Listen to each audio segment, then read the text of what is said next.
வணக்கம். நான் உங்க முத்து பேசுறேன். I welcome you to our channel MP Technologies. இன்னைக்கு இந்த வீடியோல நம்ம டிஸ்கஸ் பண்ண போற topic array of structure and nested structure. இந்த struct வந்து very important. எதுக்காக நான் இது வந்து it is the fundamental for data structure concept. இப்போ data structure னு ஒரு கான்செப்ட் உண்டு C ல. I love data structure concept. Because it has so many features. அதாவது டேட்டா ஸ்ட்ரக்சர்ல நிறைய ஃபீச்சர்ஸ் இருக்குங்க. அதை பத்தி நம்ம டீடைலா கண்டிப்பா டிஸ்கஸ் பண்ணுவோம் இன்னொரு வீடியோல. அதுக்கு பேஸ் வந்து இந்த ஸ்ட்ரக்ட் தான். ஸோ இந்த ஸ்ட்ரக்டை வந்து இதுக்கு முன்னாடி உள்ள வீடியோ நீங்க பார்க்கலன்னா தயவு செய்து ஒரு தடவை அதை பார்த்து கோ த்ரூ பண்ணிட்டு வந்துருங்க ப்ளீஸ். இன்னைக்கு இந்த வீடியோல நம்ம டிஸ்கஸ் பண்ண போகுது என்னன்னா array of structure nested structure. ஏன்னா போன வீடியோல வந்து what is struct, why do we need structure, how to create a structure, how to create a variable to a structure, how to initialize a structure variable, and how to access the structure elements, and how to input the structure element. இந்த மாதிரி இதெல்லாம் டீடைலா நம்ம discuss பண்ணியிருப்போம் போன வீடியோல. So இந்த வீடியோல நம்ம பார்க்க போகிறது என்னன்னா அரே ஆஃப் ஸ்ட்ரக்சர் எப்படி கிரியேட் பண்றது, அப்போ நெஸ்டட் ஸ்ட்ரக்சர் எப்படி கிரியேட் பண்றது அப்படிங்கறத பத்தி டிஸ்கஸ் பண்ண போறோம். பார்க்கலாமா? இப்போ 5 நம்பர்ஸ் வாங்கிக்கணும் அப்படின்னா நீங்க வேரியபிள் எப்படி கிரியேட் பண்ணுவீங்க? ரொம்ப ஈஸி தானே. int n of 5 அப்படிதானே. அதாவது எப்படி எழுதுவீங்கன்னா int I n t int n of parenthesis குள்ள 5 செமிகோலன் இல்லையா? int n of 5. அதே மாதிரி தாங்க. இப்போ நான் என்னோட ஸ்ட்ரக்சர் வந்து நேம் வந்து emp. my struct name is emp. நான் அதுக்கு ஒரு array of structure கிரியேட் பண்ணிக்கணும். 5 எம்ப்ளாயி ரெக்கார்டை வந்து மேனிபுலேட் பண்ணிக்கணும் அப்படின்னா emp e of 5. பாருங்க emp e of 5. அவ்வளவுதான், சிம்பிள். சோ அதுல வேல்யூஸ் எப்படி இன்புட் பண்றது? நம்ம அரேக்கு எப்படி இன்புட் பண்ணுவோம்? for I is equal to 0, I is less than 5, I plus plus உள்ள வந்து என்ன பண்ணுவோம்? scan of percentage d, ampersand n of I. அப்போ 5 டைம்ஸ் இந்த for loop வந்து டிராவர்ஸ் ஆகும். சோ நீங்க ஒரு array of values வாங்க போறீங்க அப்படினாலே you will have to construct a for loop for traversing. So கண்டிப்பா நம்ம டிராவர்ஸ் பண்ணனும். அதுக்கு ஒரு லூப்பிங் ஸ்டேட்மென்ட் நமக்கு கண்டிப்பா தேவை. அவ்வளவுதான், சிம்பிள். சோ இப்போ இந்த இப்போ நம்ம வந்து பாருங்க, இப்போ ஸ்ட்ரக்சர்ல வந்து அரே ஆஃப் ஸ்ட்ரக்சர் கிரியேட் பண்றது ஈஸி தான். emp e of 5 னு கொடுத்துட்டோம். ஃபைன். இப்போ இதுல வேல்யூஸ் வாங்குறதுக்கு again we will construct a for loop. அவ்வளவுதான். சோ அதுல வேல்யூஸ் வாங்குவோம். இப்போ இந்த அவுட்புட் பாருங்க, enter employee detail 5 of 5. இது நான் வந்து இந்த அவுட்புட் வந்து லாஸ்ட் ரெக்கார்ட் வாங்கும்போது நான் அந்த அவுட்புட் எடுத்தேன். 1 by 1 வாங்குவோம், ஒவ்வொரு ரெக்கார்டா வாங்கும். இதுல வந்து பாத்தீங்கன்னா 5 of 5 லாஸ்ட் ரெக்கார்ட வாங்குவேன். Enter employee number 105, employee name Sita, employee salary 58,000, and department number 10. இதெல்லாம் என்னது? இந்த ஸ்ட்ரக்சரோட எலிமெண்ட்ஸ், அதாவது EMP ஸ்ட்ரக்சரோட எலிமெண்ட்ஸ். சோ என்ன நம்ம லாஸ்ட் வீடியோல நம்ம அதோட எலிமெண்ட்ஸ் எல்லாம் இதான வச்சிருந்தோம். என்னலாம்? E number, E name, employee name, salary, E sal, அப்புறம் DNO. சோ அந்த வேல்யூஸை நம்ம வாங்கிட்டு பாருங்க, கீழ அழகா எம்ப்ளாயி ரிப்போர்ட் அப்படின்னு சூப்பரா ஒரு டேபிள் ஃபார்மட்ல பிரிண்ட் பண்ணிட்டோமா? Employee number, employee name, employee salary, அவங்களோட டிபார்ட்மெண்ட் நம்பர். பாருங்க 101 டாம் 50,010, 102 ஜெரி 55,020, 103 ஆனந்த் 54,010, 104 வினு 60,020, 105 சீதா 58,010. அழகா டிஸ்ப்ளே பண்ணிட்டோமா? சோ இப்போ அவங்க அரே ஆஃப் வேல்யூஸ் வந்து ஸ்ட்ரக்சர்ல எப்படி வாங்குறது, எப்படி இன்புட் பண்றது, எப்படி அவுட்புட் பண்றது பார்த்துடலாமா? இந்த ப்ரோக்ராம் வந்து 2 பேஜுக்கு வருது. சோ இந்த பேஜ்ல வந்து ஸ்ட்ரக்சரை டிக்ளேர் பண்ணிட்டு இன்புட் எப்படி வாங்குறது அப்படிங்கறது மட்டும் பார்ப்போம். அடுத்த பேஜ்ல அவுட்புட் எப்படி டிஸ்ப்ளே பண்றது அப்படிங்கறது பார்க்க போறோம். சோ பாருங்க, இதுல வந்து நான் வந்து ஸ்ட்ரக்ட வந்து கிரியேட் பண்ணிட்டேன். Typedef struct int envo char e name of 20 float e cell int dno கொடுத்தாச்சு. emp னு ஸ்ட்ரக்சருக்கு நேம் கொடுத்துட்டோம். சோ உங்க மெயின்ல பாருங்க emp e of 5. அப்போ 5 ரெக்கார்ட்ஸ் வாங்க போறோம். ஓகே, e of 0 ல ஒரு ரெக்கார்ட், e of 1 ல 1, e of 2, e of 3, e of 4, 0 to 4. So அதுக்கு ஃபார் லூப் கன்ஸ்ட்ரக்ட் பண்ணனும். அப்போ எனக்கு கண்டிப்பா டிராவர்ஸ் பண்றது ஒரு இன்டிஜர் வேரியபிள் நம்ம வழக்கமா பண்ணிட்டோம். நிறைய டைம் நம்ம அந்த ஃபார் லூப் பத்தி டிஸ்கஸ் பண்ணிட்டோம். அதனால உங்களுக்கு இதுல வந்து ரொம்ப சொல்ல வேண்டிய அவசியம் இல்லைன்னு நான் நினைக்கிறேன். for I is equal to 0, I is less than 5, I plus plus. So இந்த for loop வந்து 0 ல இருந்து ஆரம்பிச்சு, அதாவது E of 0, E of 1, E of 2, E of 3, E of 4 வரைக்கும் எக்ஸிக்யூட் ஆகும். So பாருங்க enter employee detail. நீங்க வந்து 1 of 5 அப்படின்னு ஃபர்ஸ்ட் டைம் டிஸ்ப்ளே பண்ணும். அதாவது I plus 1 கொடுத்துருக்கேன். அதனால 1 of 5, 2 of 5, 3 of 5, 4 of 5, 5 of 5. So அந்த மாதிரி 5 times வந்து என்ன பண்ண போகுது, வாங்க போகுது. So பாருங்க printf enter employee number, value வாங்குற இடத்துல என்ன பண்ணிக்கோ பாருங்க, scan of percentage d ampersand e of I. நல்லா பாருங்க e of I. அப்ப e of 0.envo. அது மாதிரி பாருங்க e of getters enter employee name, getters e of I.ename. அதாவது e of 0.ename. நம்ம salary பாருங்க e ampersand e of I.esal. அதாவது e of 0.esal. அடுத்து enter department number, department number பாருங்க ampersand e of 0.dno.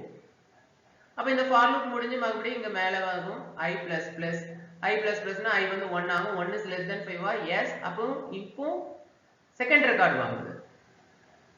E of 1.envo, E of 1.ename, E of 1.esal, E of 1.dno.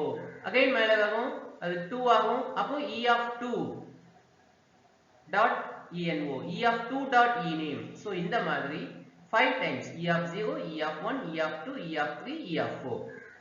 so 5 times value வாங்கியாச்சு. Okay, ஒரு array of structureல values வாங்கியாச்சு. அதை display பண்றது பார்க்கலாமா?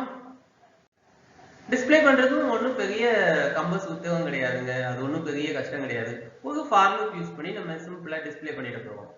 So பாருங்க, அதுல வந்து printf employee report அப்படின்னு சொல்லிட்டு முதல்ல டைட்டில் போடுறேன். ஏன்னா tabular column ஸ்டைல்ல டிஸ்ப்ளே பண்ணோம் இல்லையா? we displayed all the records as a tabular column. இல்லையா, tabular columnல டிஸ்ப்ளே பண்ணோம். ஸோ பாருங்க printf employee number, மீல employee number, ஒரு tab கொடுத்து employee name, அப்புறம் tab கொடுத்து salary, அப்புறம் tab கொடுத்து DEPT number அப்படின்னு டைட்டில் போட்டுட்டு ஒரு லைன் போடுறோம். கீழே printf ஒரு லைன் போட்டாச்சு. அடுத்து பாருங்க for I is equal to 0, I is less than 5, I plus plus. for I is equal to 0, I is less than 5, I plus plus. உள்ள வந்து பாருங்க printf /n percentage minus 7d அப்படி கொடுத்துருக்கோம். அப்போ percentage, இப்போ நீங்க அந்த வேல்யூ மறந்துடுங்க. percentage d, percentage s, percentage 0.2f, percentage d, comma e of I.envo, e of I.ename, e of I.esal, e of I.dno அப்படி நம்ம பிரிண்ட் பண்றோம். அப்போ உங்களுக்கு என்னெல்லாம் பிரிண்ட் ஆகும்? எம்ப்ளாயி, அதாவது e of 0.envo, e of 0.ename, e of 0.esal, e of 0.dno. அப்போ அந்த ஃபர்ஸ்ட் ரெக்கார்ட் டிஸ்ப்ளே ஆகும். டிஸ்ப்ளே ஆயிட்டு மறுபடியும் எங்க போகும்? மறுபடியும் இந்த ரீஇனிஷியலைசேஷன் செக்ஷனுக்கு வரும். I plus plus I 1. 1 is less than 5 ah? Yes. printf. அப்ப E of 1.envo, E of 1.ename, E of 1.esal, E of 1.dno. மறுபடியும் I plus plus. I வந்து 2 ஆகும். அப்ப E of 2.envo, E of 2.ename, E of 2.esal, E of 2.dno. நம்ம E of 3, E of 4. அப்ப 5 records display பண்ணிடுச்சா? பண்ணி முடிச்ச பிறகு printf ஒரு லைன், நியூ லைன் கொடுத்துடுறோம். முடிஞ்சது. 5 ரெக்கார்டையும் அழகா ஒரு சின்ன ஃபார் லூப்ல ஒரு ஸ்டேட்மென்ட்ல பிரிண்ட் பண்ணிட்டோமா? எஸ். சோ இதுல வந்து ஒரே ஒரு விஷயம் பண்றப்பாங்க, percentage d க்கு இடையில ஒரு ஹைபன் கொடுத்து 7 கொடுத்துருக்கோம். சோ வெறுமனே 7 கொடுத்தீங்கன்னா அந்த percentage d பிரிண்ட் பண்ணுது இல்லையா, அதுக்கு 7 ஸ்பேசஸ் விடு அப்படின்னு அர்த்தம். இப்போ dno 101 ன்னு வச்சுக்கோங்களேன். அப்போ 101 பாருங்க, 101 வெறுமனே d கொடுத்தீங்கன்னா இது 3 ஸ்பேஸ் போயிடுச்சு, மீதி 4 ஸ்பேஸ் இல்லையா? அப்போ 1 2 3 4. அப்போ 4 ஸ்பேஸ் விட்டு என்ன பண்ணோம்? 101 வந்து பிரிண்ட் பண்ணோம். எப்போ? நீங்க வெறுமனே percentage 7d அப்படின்னு கொடுத்தா. அதே இது percentage -7d அப்படின்னு கொடுத்தீங்கன்னா என்ன பண்ணும்னா left pad பண்ணும். அதாவது 101 கொடுத்து 101 1 2 3 4 அவ்வளவு ஸ்பேஸ் கொடுத்தோம். 1 2 3 4 ஸ்பேஸ் கொடுத்துட்டு அதுக்கப்புறம் அடுத்த வேல்யூ டிஸ்ப்ளே பண்ணுங்க. அவ்வளவுதான், ரொம்ப ஈஸி. சோ இத டிஸ்ப்ளே பண்றது இங்க பாருங்க. அதே மாதிரி நான் என்ன சொல்லிருக்கேன்னா நேம்க்கு 15 ஸ்பேसेस சொல்லியிருக்கேன். அதே மாதிரி இது float வேல்யூக்கு 8 ஸ்பேஸ் சொல்லியிருக்கேன். டிபார்ட்மெண்ட் நம்பருக்கு 5 ஸ்பேஸ் சொல்லியிருக்கேன். இது வந்து என்னன்னா ஃபார்மட் ஸ்பெசிஃபையர்ல நம்ம ஃபார்மட் ஸ்ட்ரிங் கொடுப்போம். Format specifier starts with percentage symbol followed by the type character. அதாவது %d. percentage வந்து ஃபார்மட் ஸ்பெசிஃபையரோட ஸ்டார்டிங் சிம்பல் percentage.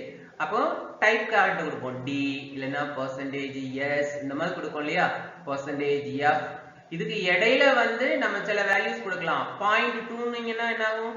அந்த டெசிமல் வந்து ரெண்டு டெசிமல் தான். பை டிஃபால்ட்டா 6 வேல்யூஸ் டிஸ்ப்ளே ஆகும். 6 டெசிமல்ஸ் 0.000000 அந்த மாதிரி 6 கொடுக்கும். எனக்கு ரெண்டே 0 கொடுத்தா போதும் அப்படின்னா நம்ம என்ன பண்ணலாம்? 0.2 கொடுக்கலாம். இதுக்கு முன்னாடி இன்னொரு வேல்யூ கொடுக்கலாம். அது என்னது? 7. இப்போ 7 கொடுத்தா என்ன பண்ணும்? பேட் பண்ணும். ஸ்பேசஸ் வச்சு பேட் பண்ணும். அது லெஃப்ட் பேடா ரைட் பேடா அப்படிங்கறது வந்து நம்ம என்ன மாத்தி கொடுக்கோம்? ஹைபன் கொடுத்து அந்த பேடிங் ஸ்டைலை மாத்திக்குவோம். அவ்வளவுதாங்க. ரொம்ப சிம்பிள், ஈஸி. சோ அது வந்து ஜஸ்ட் ஃபார்மட்டிங்காக தான். சோ நீங்க அதுல ரொம்ப கான்சென்ட்ரேட் பண்ண வேண்டாம். நான் அந்த ரிப்போர்ட் வந்து கொஞ்சம் அலைன்மெண்டோட வரணும் அப்படிங்கிறதுக்காக நான் அந்த % d க்கு இடையில அந்த ஃபார்மட்டிங் வந்து கொடுத்தேன். சோ அதை பத்தி நீங்க ரொம்ப worry பண்ணிக்கணும்னு அவசியம் கிடையாது. நீங்க கான்செப்டை மட்டும் அண்டர்ஸ்டாண்ட் பண்ணா that will be too good. இதுவும் வந்து நீங்க ஒர்க் அவுட் பண்ணி பார்த்துட்டீங்கன்னா உங்களுக்கு ஈஸியா புரிஞ்சிடும். இப்போ இந்த ஹைஃபன் கொடுக்காம 7 கொடுத்து பாருங்க, அப்புறம் ஹைஃபன் கொடுத்து 7 கொடுத்து பாருங்க, ரொம்ப ஈஸியா புரிஞ்சிடும். அவ்வளவுதாங்க ப்ரோக்ராம், ஈஸி. சோ இந்த ப்ரோக்ராம்ல வந்து கீழ ஒரு 4-5 லைன் அடிச்சு வச்சிருக்கோம் பாருங்க. void link float is equal float a is equal to 0, star b is equal to ampersand a, அப்புறம் star a is equal to star b நம்ம கொடுத்துருக்கோம் இல்லையா? இது என்ன அப்படின்னா it's an anachronism. It is an anachronism. Anachronism old style. அதாவது if you are having old type of processor in your computer, CPU, old CPU, இப்போ latest இப்போ உள்ள மாடர்ன் CPU இல்லாம பழைய CPU வச்சிருக்கீங்க, ஆர் உங்களோட கம்பைலர் வந்து C கம்பைலர் வந்து ஓல்டு ஒன்னா இருக்கு, ஓல்டு வெர்ஷனா இருக்கு, பழைய C கம்பைலர் இருக்கு அப்படின்னா அது வந்து ஃப்ளோட்டிங் பாயிண்ட், அதாவது அரே ஆஃப் ஸ்ட்ரக்சர் யூஸ் பண்ணும்போது ஃப்ளோட்டிங் பாயிண்ட் வந்து சப்போர்ட் பண்ணாது. சோ அப்படி சப்போர்ட் பண்ணாத பட்சத்துல நீங்க இந்த கோடிங் வந்து எண்ட் ஆஃப் த ஃபைல்ல நீங்க அடிச்சு வச்சுக்கணும். அடிச்சு வச்சுட்டா அது வந்து சப்போர்ட் பண்ணும். எரர் உங்களுக்கு சொல்லாது. Otherwise it will give you error. So if you have modern CPU and if you have latest C compiler, you need not to bother. It will automatically work. You need not to give this coding. இந்த coding கொடுக்கணும்னு அவசியம் இல்லை. Suppose if your system has older version of CPU or older version of C compiler, in that case you will have to type these lines at the end of the program. ப்ரோக்ராமோட கடைசியில நீங்க இத type பண்ணிக்கிட்டீங்கன்னா அந்த floating பாயிண்ட்க்கு உள்ள அந்த compilation error வந்து உங்களுக்கு கிடைக்காது. அவ்வளவுதாங்க, ரொம்ப சிம்பிள், ஈஸி. அடுத்து பாத்தீங்கன்னா ஒரு இன்னும் கொஞ்சம் இன்ட்ரெஸ்டிங்கான topic, nested structure. A structure can be nested with another structure which is called a nested structure. ஒரு ஸ்ட்ரக்சர்க்குள்ள இன்னொரு ஸ்ட்ரக்சர் வந்து நம்ம கொடுக்கலாம். The inner structure வந்து will be the element to the outer structure. The inner structure வந்து ஒரு எலிமெண்டா இருக்கும். எதுக்கு? outer structure. எப்படி கிரியேட் பண்றதுங்கறத பார்த்துடலாமா? சோ பாருங்க, இந்த நெஸ்டட் ஸ்ட்ரக்சரை நம்ம வந்து ரெண்டு டைப்ல கிரியேட் பண்ணலாம். We can create the nested structure in two ways, in two types. Type 1 வந்து எப்படின்னா இந்த பாருங்க இந்த மாதிரி கிரியேட் பண்ணலாம். ஃபர்ஸ்ட் நான் type def structure, okay, int dd int mm int yy dob. So என்னோட ஸ்ட்ரக்சர் டைப் நேம் என்ன? dob, date of birth. So dob அப்படினு ஒரு ஸ்ட்ரக்சர் கிரியேட் பண்ணிக்கிட்டேன். சரிங்களா? அடுத்து வந்து பாருங்க type def structure உள்ள என்ன சொல்லிருக்கோம்? int envo char ename envo ename esal அப்ப dobd பாருங்க dobd. சோ இது வந்து என்னது? nested structure. இங்க வந்து என்னதுன்னா this structure becomes an element to this emp structure. This dob structure has become as an element to emp structure. அவ்வளவுதாங்க, ரொம்ப சிம்பிள். சோ இதை இன்னொரு டைப்லயும் கிரியேட் பண்ணிக்கலாம். இந்த மாதிரி ஒரே இதுல type def structure, இங்க emp, இதான் structure body. இங்க வந்து int envo char ename of 20 float esal உள்ளே நம்ம என்ன சொல்லலாம்னா struct dob ன்னு சொல்லிட்டு struct dob ன்னு சொல்லிட்டு int dd mm yy இது கொடுத்துட்டு d. So d is the element to emp of a struct type dob struct. So d is the element of emp with the type of struct dob.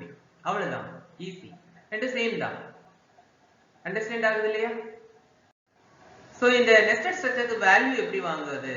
ரொம்ப சிம்பிள்ங்க, easy தான். பாருங்க இந்த output பாருங்க, enter employee number 101, term name கொடுத்துட்டேன், salary 50,000 கொடுத்தாச்சு, enter date of birth dd mm yyyy ஃபார்மட்ல கொடுங்க அப்படின்னு சொல்றோம். நான் வந்து 10/10/1985 கொடுத்தாச்சு. enter department number 10. சோ அந்த வேல்யூஸ் பாருங்க அழகா பிரிண்ட் பண்ணியாச்சு, டேட் வேல்யூவும் அழகா print பண்ணிட்டோமா?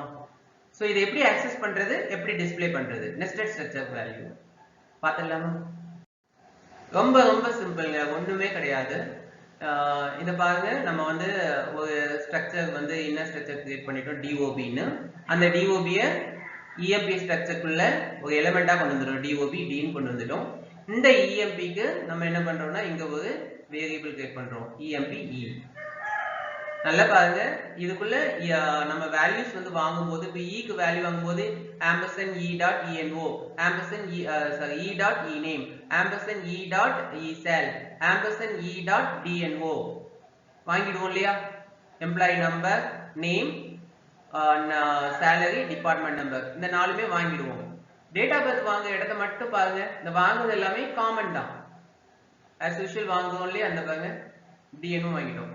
date of birth, enter date of birth. இதுல பாருங்க percentage d அதாவது scan of percentage d comma ampersand e dot d dot dd. அதாவது emp க்கு e ன்னு ஒரு வேரியபிள் கிரியேட் பண்ணிருக்கோம். அப்ப e dot eno ename esal சொல்ற மாதிரி e dot d அப்படின்னு சொல்றோம். அந்த d வந்து என்னது, இன்னொரு ஸ்ட்ரக்சர், அது எதோட டைப் dob. சோ அந்த dob க்குள்ள என்னெல்லாம் இருக்கு, dd mm yy. இந்த மூணுல எதுக்கு வேல்யூ வாங்க போறேன்? இப்போ dd க்கு வேல்யூ வாங்க போறேன்னா e dot d dot dd. Month வாங்கணும் e dot d dot mm. Year வாங்கணும் e dot d dot yy. அவ்வளவுதாங்க, ரொம்ப சிம்பிள். சோ இந்த வாங்கிக்கோங்க பாருங்க, e dot d dot dd and comma ampersand e dot d dot mm comma ampersand e dot d dot yy. easy. So அதே மாதிரி print பண்ற இடத்துலயும் அதே தான் பண்ணிருக்கோம் பாருங்க, date of birth அப்படின்னு சொல்லிட்டு percentage d dot வச்சிருக்கோம், percentage d dot percentage d. இங்க e dot d dot dd comma e dot d dot mm comma e dot d dot yy. easy ஆயிடுச்சா? so the array of structure அப்போ nested structure, இந்த ரெண்டு கான்செப்டும் கண்டிப்பா நம்ம இதுல வந்து கிளியர் ஆயிட்டோம். சோ இந்த ஸ்ட்ரக்சர் வந்து கொஞ்சம் இம்பார்ட்டன்ட்ங்க, மறுபடியும் நான் அதை இன்சிஸ்ட் பண்றேன். ஐ again insist you, because structure is very important, because it is the base of it is the base to the concept of data structure. So data structure is one of the main feature of C. So அதுக்கு இது பேஸ்னால இத நல்லா work out பண்ணி பாருங்க. இந்த ப்ரோகிராம்ஸை கண்டிப்பா execute பண்ணி பாருங்க, ரொம்ப யூஸ்ஃபுல்லா இருக்கும். என்னோட இந்த வீடியோ உங்களுக்கு பிடிச்சிருந்ததுன்னா ப்ளீஸ் லைக் பண்ணுங்க, ஷேர் பண்ணுங்க, மறக்காம சப்ஸ்கிரைப் பண்ணுங்க. நன்றி.